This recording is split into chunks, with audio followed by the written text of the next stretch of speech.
જૂન 1914 યુરોપની એક સાંકડી ગલીમાં ગોળી ચાલે છે. ઇતિહાસ સાક્ષી છે કે એ પછી પ્રથમ વિશ્વયુદ્ધ શરૂ થયું છે. આ એક ગોળીબાર દુનિયાના નકશા બદલી નાખવાની ક્ષમતા ધરાવે છે.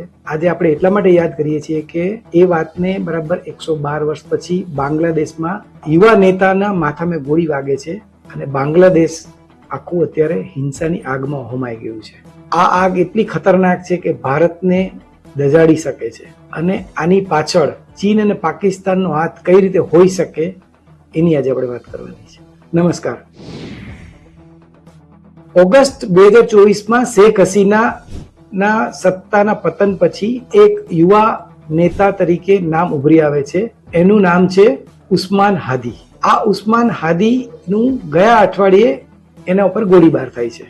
ઉસ્માન હાદીનું મૃત્યુ એક રાજકીય અંત નથી, પણ એક એવી વિચારધારાનો ઉદય છે જે ભારત માટે રેડ એલર્ટ સમાન છે. એટલે પહેલા આખી ક્રોનોલોજી સમજી લઈએ. 11 ડિસેમ્બરે બાંગ્લાદેશની ચૂંટણીઓ જાહેર થઈ.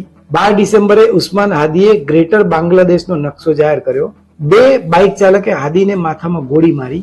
13 ડિસેમ્બરે હુમલાખોરને પકડવા 50 લાખનું ઇનામ જાહેર થયું. 15 ડિસેમ્બરે હાદીને એર એમ્બ્યુલન્સથી સિંગાપુર લઈ જવાયો.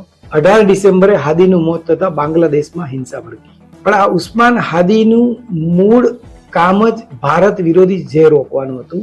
જલકાઠીના મુસ્લિમ પરિવારમાં જન્મ છે. પિતા મદ્રેસામાં શિક્ષક છે. ઉંમર 32 વર્ષની જ છે.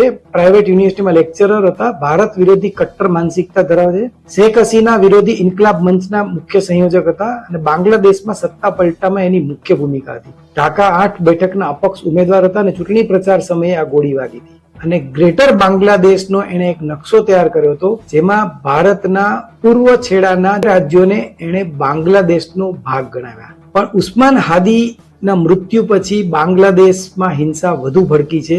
ચટગાંવ, ધાનમંડી, શાહબાગ, રાજશાહીમાં સૌથી વધારે હિંસા થઈ છે. 40 થી વધુ જગ્યાએ તોડફોડ ને આગચંપ. આખો વિડીયો જોવા માટે ડાઉનલોડ કરો દિવ્ય ભાસ્કર એપ.